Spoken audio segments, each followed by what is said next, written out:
You're on the clock with Tyler Jennings and Jared Perkins, a Prospects Live podcast for everything MLB Draft related. Join us as we discuss the biggest stories from college and high school baseball, bring you interviews from your favorite draft prospects, and break down live looks with Prospects Live analysis across the nation.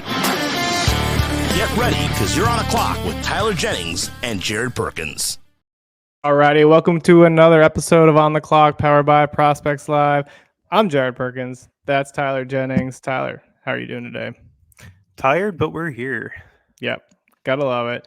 Got some topics we're gonna get into today. Later in this podcast, you're gonna get an interview with Jackson Wentworth, a right-handed pitcher out of Kansas State.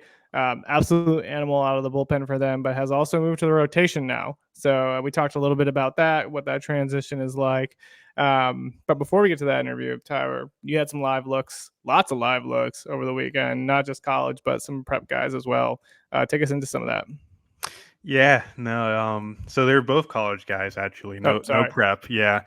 So did start the weekend at South Carolina, did Georgia series there, and got to see Charlie Condon break the BB-Core record that was set last year by Caglianone. If you haven't seen that video on Instagram and YouTube, check it out. It's pretty sick. Dude, I'm gonna be honest with you, man. So first inning, he had a double at like 107 or 109 to the gap, and then first pitch 91 at the knees, and it just like from the side view, it looks like he's hitting a breaking ball just way out in front, but it was 91 at the knees and just backspin, baby. Like very good at baseball, Charlie Condon.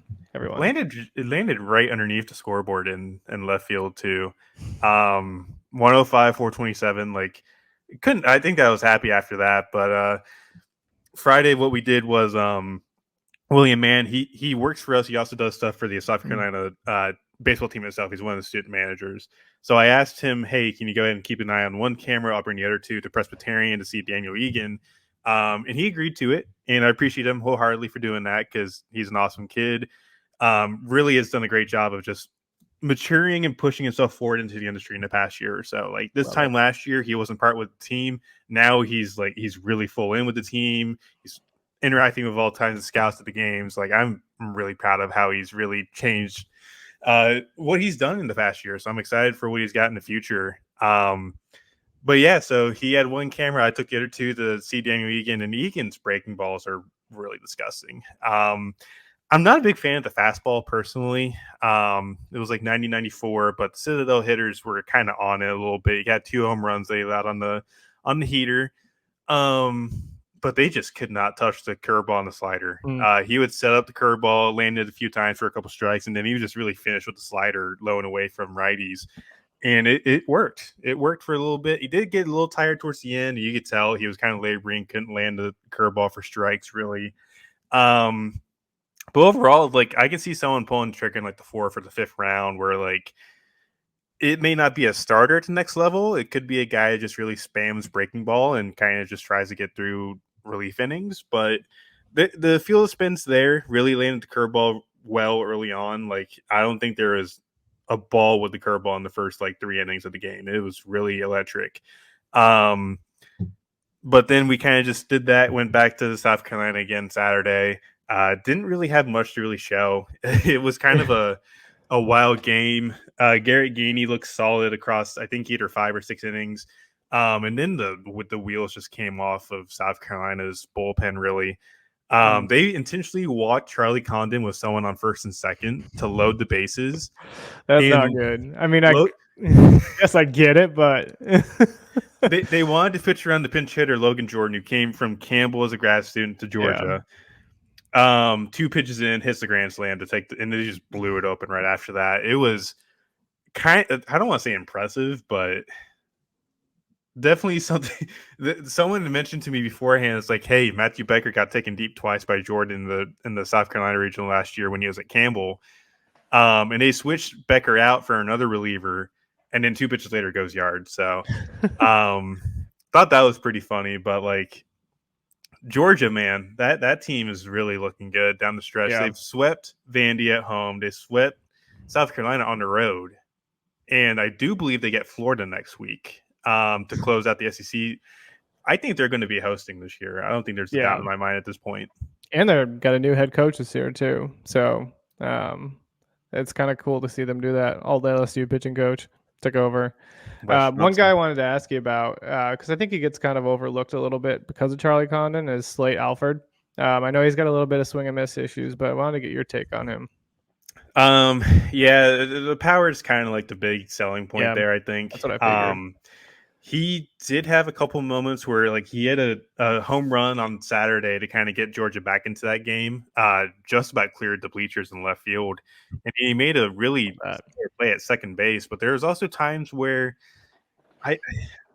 he really just couldn't get routine plays down back to second base. Yeah. Kind of just swings through everything a little bit. Someone might take him on day 3. I can't see myself taking him. Like some of the routine plays at second should have been made pretty cleanly. That's what I was kind of worried about with him, is this kind of defensive positioning where he actually could end up. Yeah, I don't know where he ends up defensively. Second base, like the glove's not really all that important second, but if you can't make the routine plays, but then make SportsCenter top 10 plays, like there's something going on there. So I don't know. He's an interesting one. I think Colby Branch is another guy where like he's steady at shortstop. I think he's improved pretty well with the bat as well. I think he gets drafted. I don't know where specifically. I think he'll be somewhere in the day 2, maybe back in, but it was kind of tough to get an evaluation on him because I did miss the whole second game. But I think I like Colby Branch more than I do Slate Alford personally. Yeah, I can see that. So going into some other questions here and some other topics outside of your live looks, the one guy I wanted to bring up is JJ Weatherholt, right? He has had a couple injuries this year and that's kept him off the field, but he's been absolutely scorching hot of late. I think he hit a massive home run. I saw that, I think it was Burke Ranger tweeted out. What is your thoughts on Weatherholt? Has he kind of gotten some of his draft stock back because of this hot streak? Are people still going to be concerned because of the injuries? I know the talent's off the charts, so just wanted to get your take on that one. Yeah, that's an interesting one because of the fact that he has that hamstring injury history where he played through it last year and then he missed the month and some change this year. But it's hard to really deny the fact that this is one of the best bats in the class, even given the injury history. I think it's still bothering him a little bit. I think even Burke noted that in a tweet either like a week ago or this past weekend. But it's still like the bat is insane. He hit one on top of the roof against Penn State on Tuesday or Wednesday. And then he hit one 460 over the batter's eye against KState this weekend. I think he's homered in 3 of the last 4 games. He's back. That's probably the best way to put it. He's back. Do I see him playing his way back into the top 5? I can see it. Top 5 definitely is reasonable. Top 3 is kind of a bit of a long shot for me personally, just because of the fact that it's like it's so late in the year and he's missed so much time. There, like that month and change that he missed was enough time for him to at least keep himself in top 3 contention. And now that he's missed that time, he's kind of having to play from behind essentially. It's a little tougher. It's a little tougher in my opinion. Could I see him still being like an underslot option somewhere in like the 3 to 5 range? I can. I think that's ultimately what it could be for him to get to that point. He's looked decent at shortstop. I think somebody gambles and takes him around like 5 to 8. And if it's the Angels, he's going to go through that system really freaking quickly. Yeah. Because we know how the Angels are. Neto. And after watching Neto play shortstop against the Royals this week, not pretty. Not pretty. Oh, I hate that for Neto. I like him. But yeah, I mean, just for context, I was looking through some of Weatherholt's numbers in 25 games. Yeah, smaller sample size. He's got 8 doubles, 5 home runs, 22 RBIs. He's walked 23 times and only struck out 10. So if you need any context of how good that bat is and the hit tool is, it's pretty damn good. Yeah, and I'm going to bring up his chase rates here too, because this is a guy that like we always knew the bat the ball was really good. The chase rates aren't bad either. If my system would like to load, so give us a minute here. We'll play some with Jeopardy music. Get it going for you. You can be your own Jeopardy music. There you go.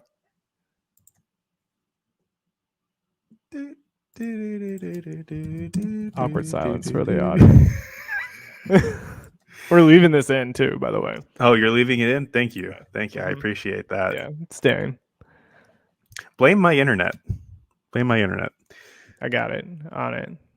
Okay, so let's see. So, like, as of right now, coming in through yesterday, 14% swing and miss rate, 15% chase. Pretty good. I'd say that's pretty good. Yeah, not bad. Good at baseball. JJ Weatherholt confirmed. Absolutely. Want to talk about a couple of ACC arms too as well, because you saw Jamie Arnold at Florida State. He's not a 2024 guy, but 2025. I don't think we got to do an episode after you had those live looks. So kind of wanted to dive into him a little bit, because this past weekend he went 7 innings, 2 hits, 1 earned with 16 strikeouts against Pitt. As you said, they lost 1-0 to Pitt because Ryan Andrade was absolutely nasty on the other side. But talk about Arnold a little bit and kind of how he's just been skyrocketing up boards. Yeah, this is what we all thought like Cade Fisher would be at the beginning of the year. Like Cade Fisher and Jamie Arnold are pretty similar in terms of how their deliveries are. They're both low launch lefties. I think with Arnold, obviously got the ton of scat retraction at the behind the back. Like it's a very long arm action, but he's on time with it. And it just all comes out from it's like a 5-foot release height or something like that. In this past weekend, I think he had like 25 whiffs on the fastball alone.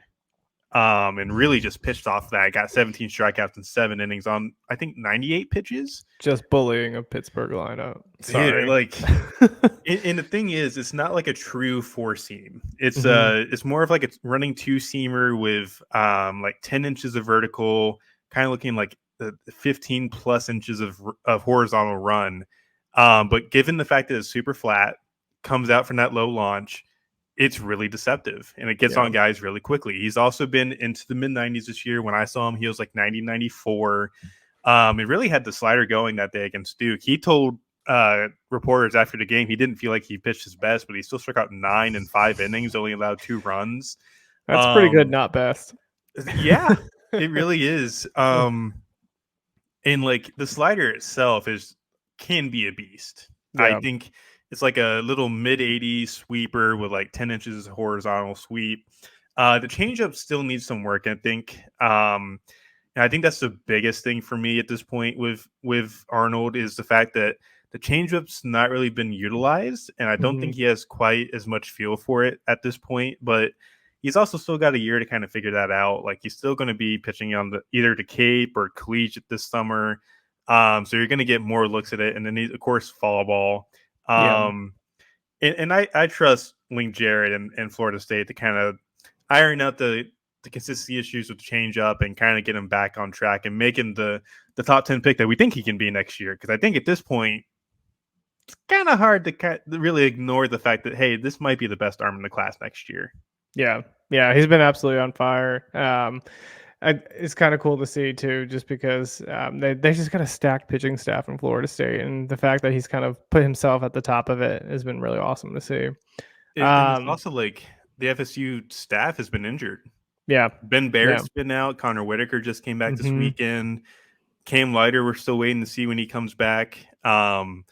So yeah, all those guys have been out, and the pitching staff's still really good. Like Brandon Oxford, Yoel Tejada. It's pretty impressive. Yeah, love it. I guess the one thing I want to chat about too is we're approaching basically the final week for almost everybody, right? I think most conferences going to their final week of conference play of the regular season, and then we get into some of the tournament play.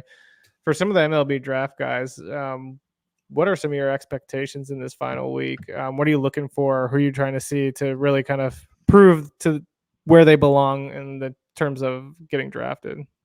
Yeah, so the biggest thing is just seeing what we've already seen before and keep it going. You know, that's the biggest thing. And like most of the ACC guys I'll get next week anyways, because I'll be in Charlotte for the ACC tournament. Yeah. But like I'll be seeing Wake, NC State this weekend. I want to see, because I got Nick Kurtz when he was having that slump. I want to see how that looks now compared to what it looked like the first weekend of ACC play. Yeah. You know, is Seaver King still as aggressive as he was first weekend against Duke? Has Josh Hartle changed anything from what happened since, beginning of the year when he got lit up a little bit? What has Chase Burns done? Apart from striking out 16 against the number 2 team in the country. Yeah, but really good Clemson lineup. Sorry about it. Yeah, that Clemson team, man. Hot take on that Clemson lineup. they're not as good as we think they are. Oh, sorry, Clemson. Don't listen to this Someone's going to give me crap for that, but Clemson with SID is going to be Clemson, reaching out to you and be like, dude. oh, he's a nice guy. He's very nice. I've talked to him. Their Clemson SID is so nice, man. Yeah. But I'm trying to think, like, Cam Cannarella obviously being the table setter in that lineup. Will Taylor's out for, I think, the rest of the year, which sucks because even though he struggled to start the year, he was a big presence in that lineup. Hinderleiter's been good. There's a couple other guys that have really stood up, but I don't think the lineup depth is as good as we think it is. And their pitching depth isn't all that great either. Like, Tristan Smith's been good. And I think he's going to get drafted in like the top 6 rounds. Austin Gordon's, I had high expectations after how he ended last year, but now it's kind of like I don't know how to think about it. Yeah. I will say Aiden Kanak or Knock, I can't remember. I don't know how to pronounce his name. The freshman from Florida. Oh yeah, yep. Really, really impressive. This is a guy we've talked about him before. High school, junior, summer, I didn't really like what I saw, but then he came to NHSI senior year, looked really good, and now he's been up to 96 with a good curveball and a really devastating changeup at the ACC level.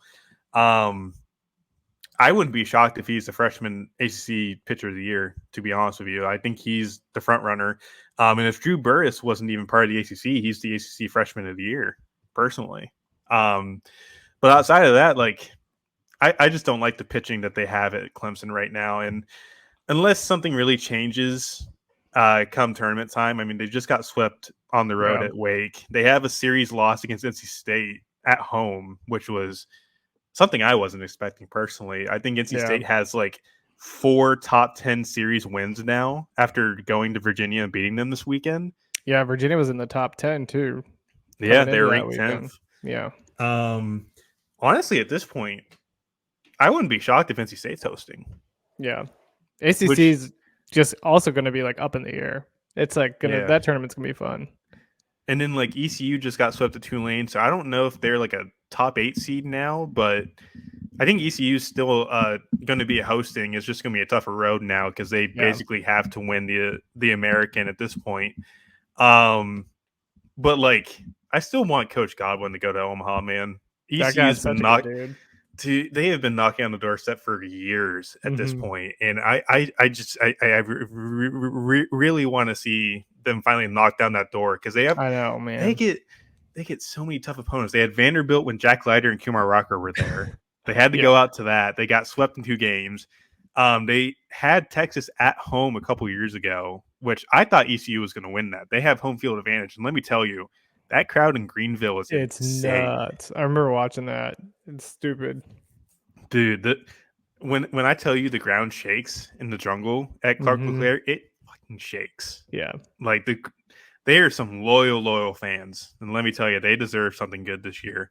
And I think they got the staff to do it. Like Trey Savage is putting together one of the best pitching years so good at the mid-major level I've ever seen. Yeah. And they've also got like Wyatt Langford Shankman, he's been injured, but he's going to be coming back soon from what I've heard. Zach Root's a really good 2025. They got a bunch of pitching depth. And like Jacob Jenkins Cowart looks really good. Bristol Carter looks really good. Carter Cunningham's probably one of the best first basemen in the country. Like they're loaded. They're stacked. Like if they're 6 too right now. Our number 6 overall in the nation. Well, this is going to change after getting swept by Tulane, but I think this is probably their best shot to make it to Omaha. And if they don't, I'll actually be a little bit sad because I really want to see this team go to Omaha. I love it. I think it's time, now that we've already started some of the talk, put you on the clock. If I can get it to work. Did it work? We're leaving this part in. It did not work. Nope, it's just showing up behind. All right. We're going on the clock. I'm going to run through some rapid fire questions. We talked a little bit about some of the playoff scenarios coming up, so we're going to kind of focus on that. For you, who is winning the ACC tournament? Duke. That was going to be mine too. That's honestly, I was talking with a scout this weekend at South Carolina. Like, Duke is probably the most well-rounded and complete team in the ACC. Yeah. And that's saying something with Clemson being basically top 5 all year. Virginia has one of the deepest lineups in the country. Florida State is just deep all around, basically. And like even like North Carolina is sneaky good. Like I feel like North Carolina has not been talked about at all this year for how consistently good they've been, especially at home. Like at home, they're another level of good. And I think like when you think about tournament play, you want that team that's going to be deep, because once you get to like the third or fourth game, you're throwing any arm that you possibly got out there. Oh, Duke can throw out Charlie Condon every single elimination game in Charlotte, and I would not be mad, because he lives for that moment. He wants to throw as much as possible, and he's basically made of rubber at this point. The ground chuck is one of the best relievers I've ever witnessed in the ACC level. And like just with Duke, like they've got some arms starting to come back. Fran Oshal's been up to 98 recently. James Talon's working his way back. They have some sneaky good lefties, and like Owen Prosch, David Voisfert. Andrew Healy's back now too, which is really huge for them. He's kind of been off and on recently. He didn't pitch much after the Virginia series, but pitched against ECU this past week, and then I think he pitched today against Georgia Tech. And then you kind of look at some of the other teams there too. Like you look at the ACC playoff implications. Miami and Pitt. If Pitt sweeps Miami, I think Pitt's in the Charlotte and Miami's out. And Notre Dame, wild too. Yeah, and Notre Dame has to go to Louisville, which isn't a big matchup, but like Boston College is on the outside looking in, and they have to go to Clemson. Mm-hmm.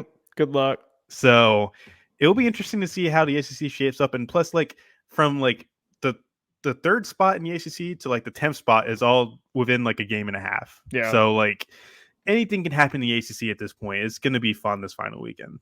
Yeah, I agree. And I figured it out. Got it to work. Couldn't get it to work the first 2 times. So now that I figured it out, had to throw it in there. We're still on the clock. SEC. Who's taking that tournament for you? Ooh. So it's a tough one. Part of me still wants to say A&M, even with the recent struggles. But I think Georgia at this point, just with how they've played recently, like 8-win game winning streak right now. Yeah, and that's where you want to be They swept Vandy at home. Yeah. They go to Founders, sweep South Carolina in pretty convincing fashion. They've got some pretty good arms too. Like Colton Smith is really good. He's been kind of like a bullpen weapon for them recently. Leighton Finley looks pretty polished. Trying to think of the guy who started yesterday. I think it was Zach Harris. He's a transfer from Georgia Southern. Up to 97 with like sinker, good slider, but it commands kind of off and on. But he still kept them in the ball game after a 4-run third inning. And just there's still quite a few arms in that bullpen that can really go off for Georgia. And that lineup is pretty deep with Condon at 2. Alford's either third or fourth, Colby Ranch at the bottom. It's a well-rounded lineup. I think just with the way they've played recently and the kind of the confidence that they're playing with right now, I wouldn't be shocked if they won the whole thing. But like it would be either them, A&M, Tennessee probably would be another team I would consider at that point. Like the Tennessee 1 through 5 lineup, man, that is one of the best in the country. Real good. Real fun. Yeah. I think I'm going with Georgia too. I love Georgia's coaching staff. So that's part of the reason why I'm going that route. Plus, you got the number 1 player basically in the nation, Charlie Condon, leading it. And as you said, they have multiple arms that are sneaky good. So I'm sticking with that one. This one might be a little bit easier. Pac-12 champion. Arizona? Really? Gonna go down that route? Yeah. I guess Oregon it's like, they've gotten themselves up in their rankings, but the Pac-12 has just been so kind of bad for most of them. Yeah, it sucks too with the fact that the Pac-12 is basically the Pac-2 after this year. Yeah, the last of the Pac-12 this year. Yeah, and like UCLA is dead last, I think, in the Pac-12. Utah has actually been sneaky good this year too. I think they make the tournament as like an at-large. Yeah, but like I think it comes down to Arizona, Oregon State, and Oregon State's kind of shown some inconsistency sometimes. I think they lost the series at Washington State or Utah or something recently where it was kind of a little shocking. And I just don't know with the pitching depth that they have. It's kind of some question marks that really answer. Like Bridger Holmes is one of the best relievers in the country, but outside of that, I'm not really convinced on the other way. The lineup's good 1 through 9. Like Bazana obviously being the table setter in that lineup. Mason Guerra looks really good. Gavin Turley's really turned it up at lower level this year. Just Arizona just looks like a more complete team in my opinion. And to be honest, I haven't really focused on Arizona all that much this year. Yeah. If you ask they're me, kind of flown under the radar. If you ask me who a player is on that team, I don't know. I really don't. West Coast, East Coast bias. Sorry, ignoring all the West Coast teams. But you guys play too late. Sorry, we can't stay up till 10 o'clock. At this point, I am way too tired to stay up for them. Yeah. Sorry, guys. Go Wildcats. I'm going to Oregon State. Bazana, Aiden May. I love their coaching staff. I think they're just a powerhouse team, and I'm really excited to see what they can do. Again, it's tournament play, so you never know what's going to happen, but I'm going to go with the Beavers in that one. Next conference we're going with, Big 12. Who you got? This one's pretty close. I was looking at the standings right now. There's a lot. There's like 6 teams at the top. I got to look at the Big 12 standings real quick. Actually, Cincinnati's on a 5-game winning streak, 16-11 in conference. Oklahoma is 6-game winning streak. They're 21-6 in conference. Yeah, looking at Oklahoma State, West Virginia are all there. Texas is kind of, if their RPI wasn't bad, I think they host, but yeah, their RPI kind of tanked because their non-conference schedule wasn't really the greatest for them, honestly. KState's a lot worse than I thought, but they're still pretty decent. The KState's going to get in the tournament no matter what because their strength of schedule is really good. Insane, yeah. Honestly, UCF is really falling off too. I remember they were ranked at one point. Honestly, give me Oklahoma. Braden Davis has been one of the more under radar guys this year too. That lineup is really, really stacked with Easton Carmichael. A few other guys that have really just done very well in that lineup. I'm not saying this is as good as like the Cade Horton, Peyton Graham lineup from a couple years ago that went to the finals in Omaha, but like I think they win the Big 12 at this point. If not, it's going to be like Oklahoma State or West Virginia that really surprise some people and make a deep run in the big tournament. Cincinnati, I didn't realize was 30-21 too. That's impressive. Yeah. Give me a healthy JJ Weatherholt. Give me that pitching staff, which is okay. I'm taking West Virginia to win the Big 12 tournament. Do it for Randy Mays' last season, by the way. Do it for coach. Gotta love a do it for coach situation. Last conference we're gonna go with here, Big 10. Not the most exciting. Can we talk about the mess at the top of the standings in the Big 10, by the way? Illinois, baby. Let's go. Fighting Illinois, Nebraska, Purdue, Indiana, and Michigan, and Iowa all have 13 or 14 wins in conference. And Maryland's sitting at 34-18 overall, and they're 10-11 in conference. Dude, the Big 10's actually like really competitive this year. Yeah, and I like it. If I had to go with anybody though, probably Nebraska. Yeah, probably. I think I really like their lineup. They've got under pitching guys, Drew Christo. There was a guy that he didn't. I don't think he pitched at all this year, and then he pitched a no-hitter in his first game in the midweek a couple weeks ago. If not, Illinois is like a really sneaky good team in the postseason. One guy I remember watching in high school, Cameron Chialoy, who I called Cameron Chips Ahoy for the longest time because I'm stupid and just like making dumb jokes. He came in from JUCO and he's really torn the cover off the baseball. They're 14-6 in conference, I do believe. Yeah, and they're 19-3 at home. I think the Illinois will probably make some noise, but give me Nebraska to win the Big 12 or Big 10, not Big 12. Sorry. Yeah, I like that. I like that pick. I struggle with this because like you look at all the records, they're all fairly close. I've seen Maryland enough to not pick them. Unfortunately, the record's good, but their strength of schedule just hasn't been good. It hasn't been great, and the pitching staff is brutally bad. Not gonna lie, it was Indiana pulverized them basically in 2 games. Maryland, I think, pulled off the last game, but it was just Indiana single-handedly was the better team. I think I'm gonna go Indiana. Give them as the chance to come out of that tournament of the Big 10. They got Connor Foley. Their Friday night guys actually looked good. He's the older guy. I think he's like a super senior, but a pretty good crafty lefty. I think they got the lineup is hit or miss. You got Carter Matheson in there who, if he's on a hot streak, can hit pretty well. Devin Taylor has been good all year long. I don't know if they got, is it Tibbetts? I don't know if Brock Tibbetts is back. That one I don't know. Give me like 2 seconds to find out. That's what I should have looked up. But when he was hurt, they were still swinging it pretty well, even without him. But having him back would be huge for that team going into the tournament play. He is back. He is back. Yeah, missed a month, but he came back at the Purdue series. Yeah. But right. yeah, it's like either that, like them, Purdue's up there, Michigan. Mm-hmm. Tracy Smith has turned that Michigan program around. I will say, yeah. At the beginning of the year, I thought that Michigan program was awful.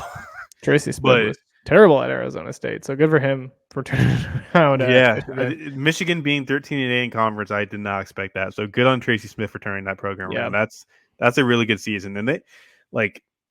I think the Big Ten tournament's in Omaha, like every single year. That's going to be a fun tournament to watch.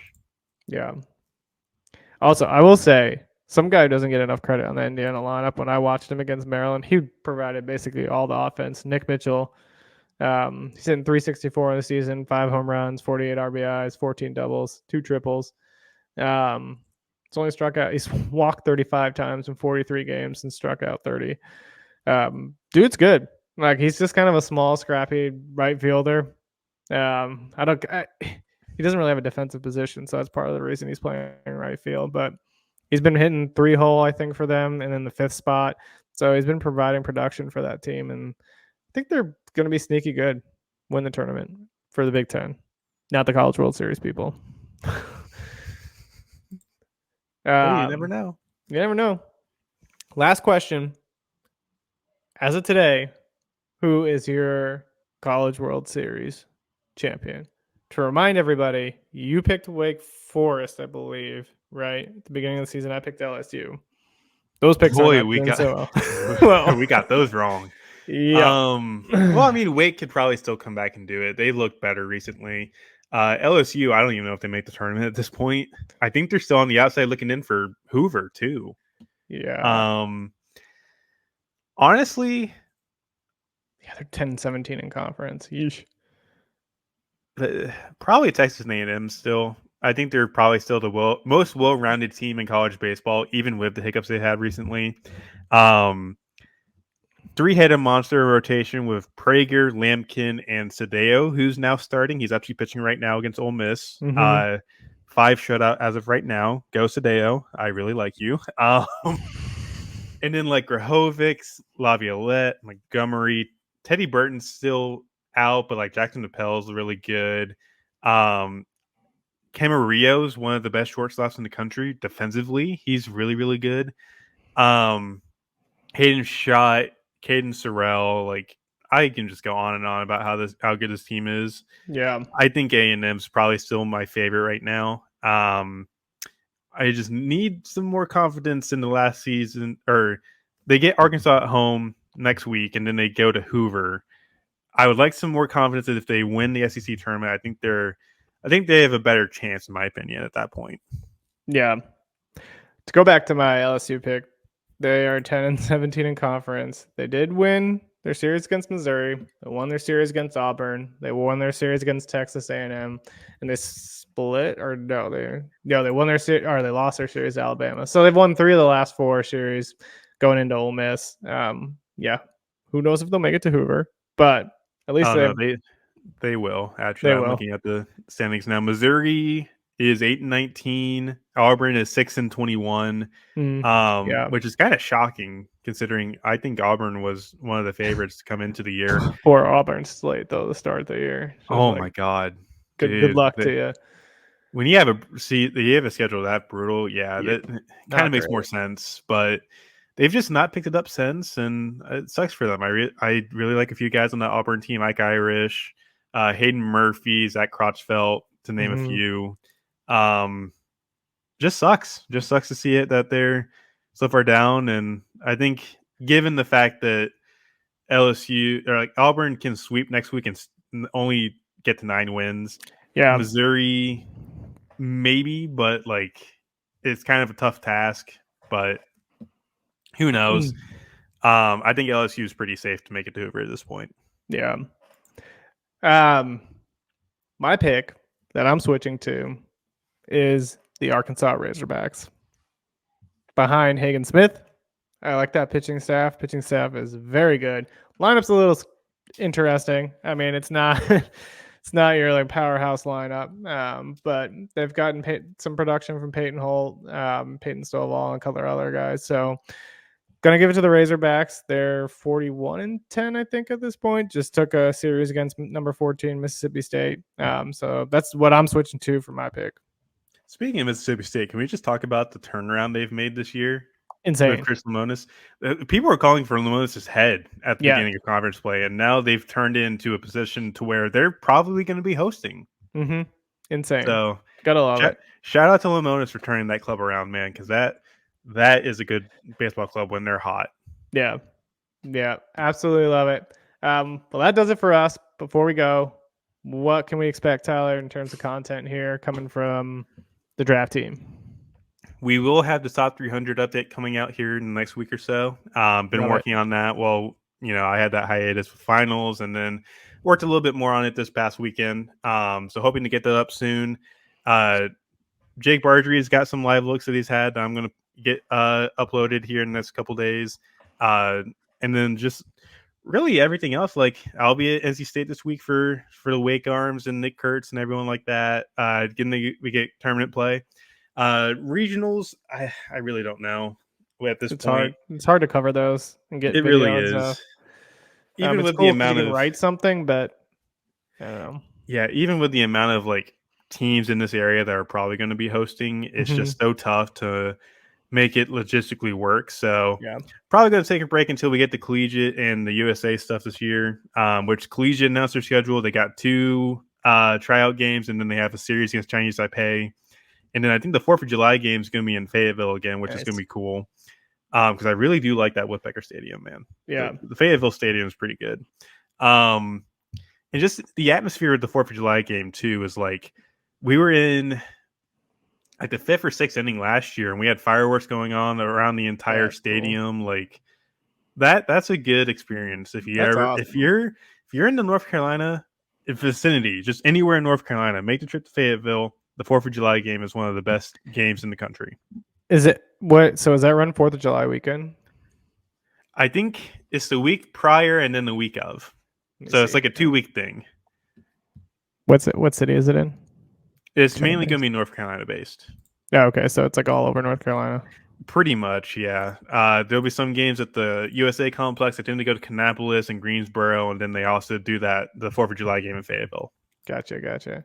I was going to see if I could make it down there for some, but we will also have some top 5 positional draft ranks coming out. We might even do top 10, not sure, but we're going to release some of those.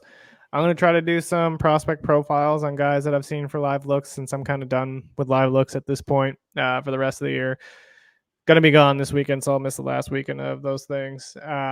We also may or may not be at the MLB Draft. We don't know yet. We will find out. So MLB, if you're listening, hand over some congenials, maybe. Just help us, please. Please help us. Help this little podcast get off the ground. So yeah, we're gonna try to do some coverage of the MLB Draft, maybe live, maybe not. Regardless, we will have content leading up to the MLB Draft, during the MLB Draft, after the MLB Draft. We're gonna have plenty of stuff coming your way. So be sure to keep tuning in. We're going to turn it over right now to that interview with Jackson Wentworth, pitcher with Kansas State. Until next time, we'll see you. All right. Welcome to another episode of On the Clock. As always, I'm Jared Perkins. Fortunately, we do not have Tyler Jennings with us here today, but we have an incredible guest, Jackson Wentworth, right-handed pitcher with Kansas State out of Urbandale, Iowa. Jackson, how are you doing today? I'm doing great. How about you? Good. We appreciate you taking the time to join. The first question we always ask the guests, give a little bit of background on yourself, right? Just for the people who don't know you, what makes you the player that you are on the field, and what are some of the passions you really have away from the game as well? So the passions I have out of the game are definitely fishing, hanging out with friends, and being from Iowa, not much to do. So obviously fishing's a big part. Something I just keep working hard, just knowing that baseball is a sport that you have to keep working hard no matter what. Just sticking with it, no matter if it's going good or bad. Just sticking with it will always come back to you no matter what. Yeah, I love that. I love that mentality and mindset. So that you've been at K-State for a few years now. Take us into your experience and what it's been like to play there in the Big 12. We interviewed Tyson Neighbors. He had nothing but like positive things to say. So I imagine it's a lot of the same coming from you, but give us a little bit of background on that for you. So my freshman year when I got here, I tore my UCL on my elbow, so I had to get Tommy John. So I missed my freshman year, but I kept sticking with it, did the rehab, worked hard through it. Then my sophomore year, didn't do so well, but I just stuck with it. Coaches really helped me, and it's been really great, just like having a great year that I'm having right now. I'm just really happy that the coaches really stuck with me and just kept pushing me along, kept pushing me to become better. Yeah, I love that. And one thing I really took touching on is those moments of adversity, right? You talked about having to overcome Tommy John and go through that process. We interviewed Roman Kimball at South Carolina, who went through the same thing that you did, and just talked about how much you learned from that. But what were some of the biggest lessons you took away from having to face that adversity, but also work your way through it? So the biggest adversity I faced was the mental challenge of it. Overcoming the physical aspect was pretty easy, but the mental block that I had from pitching, it stuck around for a while. And after I figured out getting over that hump, getting back to my old mechanics of pitching, it's really been a lot easier to pitch now because I don't have to worry about how my elbow is going to be doing, if I have to trust it or not. Yeah, that's huge. You've had a lot of success this year in 2024. You were part of a combined no-hitter. I mean, that must have been an incredible experience. What was that like for you? So sitting in the bullpen, I was like, I didn't want to think it because of jinx and stuff. Because they're so like superstitious. So I just got ready and was like, I'm just going to go in there and just throw the best stuff I can and just hope they don't hit it. But after like the last out, it was a fly ball. I was like, oh, please don't drop. He was underneath it, and I saw that he was camped. And I was like, let's go. We got a no-hitter. And I thought people were going to come at me with like a gallon jug of water, and it was like 30 degrees outside. So I was like, I don't want to get cold and wet out here. So luckily it was just bottled water, but it was a great experience to have with my teammate. Yeah, it's something you're probably going to take with you for a while. You talked about kind of being in that bullpen role, right? You've moved to the rotation now at this point. What's that transition been like for you, and kind of how have you kind of changed the way you approach the game? It went pretty smoothly. When I first got here, I was supposed to be a starter. Then TJ had different other plans. But this year, going from bullpen and helping fill out the role for Tyson because he was injured for a little bit, so I had to fill that role. But they put me in the starting rotation role, and it's gone pretty smoothly. So I have kind of like the both of being a bullpen guy and a starter. So it's kind of nice having those kind of tools in my tool belt when I pitch. Yeah, and so for pitch mix wise, you've been fastball, cutter, curveball, changeup for this year. Have you made any tweaks to that, or just kind of going with the same thing? Just small little tweaks just to make them better, just so that when I go to see another team that we played already in the Big 12, that they're better and they're sharper and they're more consistent, so that I can command them wherever I want in the zone. Yeah, I love that. You talked about, again, now we've talked about transitioning that starting role. For you, I guess probably one of the biggest successes is just staying healthy and being on the field. But what would you say the biggest success for you has been this year in the season? Definitely finding my old arm slot from TJ. I went to summer ball and I was still in that low 3/4 slot from TJ. Then I got done with summer ball and I was just watching an old video of me pitching. I noticed that I was a high 3/4 slot. So getting back to that old arm slot, which really helped me. And because my command came back, velocity came back, and my pitch mix came back where I could spin stuff a lot better. I could command it where I wanted it to. So just really getting back to that old mechanics really helped me. Yeah, I love that. You talked a little bit too, kind of getting through and past the mental side of Tommy John. Did you have anything that you really went to help you with the mental side of things? It was just more so just sticking with it, just kind of do some meditation stuff, which really helped me just to kind of clear my head so that when I go and throw, I'm not like thinking about it. I'm thinking about, all right, I want my pitch to do this, and I just throw it rather than, well, how is this going to affect my elbow, or how is this going to hurt or not?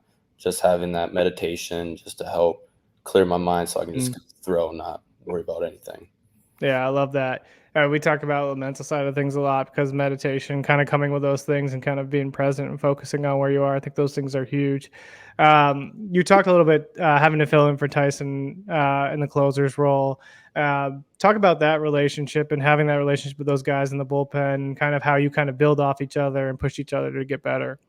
So a lot of like the guys that we like feed off each other. Like we ask about like what pitch grip they have or how it works for them, because obviously everything's different for each pitcher. We all have different arm slots, motion, but just having that kind of connection with the bullpen guys where you can just talk to each other about pitches, how yours moves, how mine moves, just having that relationship and having that connection when you're just sitting in the game, just waiting to get your turn to go in the game really helps, because when you help someone else, they'll help you back, and you can just help others become better. Yeah, I love that. So kind of as we get to a close of the season, what are you looking forward to in these upcoming series as you kind of approach playoffs? I really want 2 sweeps for sure so that we can go into our Big 12 playoffs with great momentum, and so that we just get hot at the right time and just make a run for Omaha, which is our main goal for this year. Yeah, I mean, that's a big thing too when you get into it. Like, once you're in tournament play, like anything can happen. So if you get that momentum going, good things can come. Yeah, for sure. We'll go into a couple of rapid fire questions here just to kind of close things out. What's a go-to sport outside of baseball for you? Probably say softball, just because it's a bit faster paced than baseball. Yeah. Do you play like a adult league softball, or do you kind of no? Second rapid fire question we got. So what's a go-to restaurant in your area? In Manhattan? Yeah. I'd probably say AJ's Pizza Parlor. Love it. I gotta love the college pizza places. Those are the best. Yeah. Last one we'll go into here. So what's what's your go-to, our favorite sport to watch at KState? Basketball, football? I'd probably say football for sure, just because how our football stadium has that energy when you play there, and you can just feel just everything. It's kind of just like baseball. When you're on the field, you just feel that energy. But being in the stands is a bit more different, but you still get to feel that energy. Love it. Love it. Jackson, we can't thank you enough for taking the time to join us on the Clock. We're wishing you nothing but success for the rest of the year, and I'll be looking forward to watching you. Thank you. I appreciate it.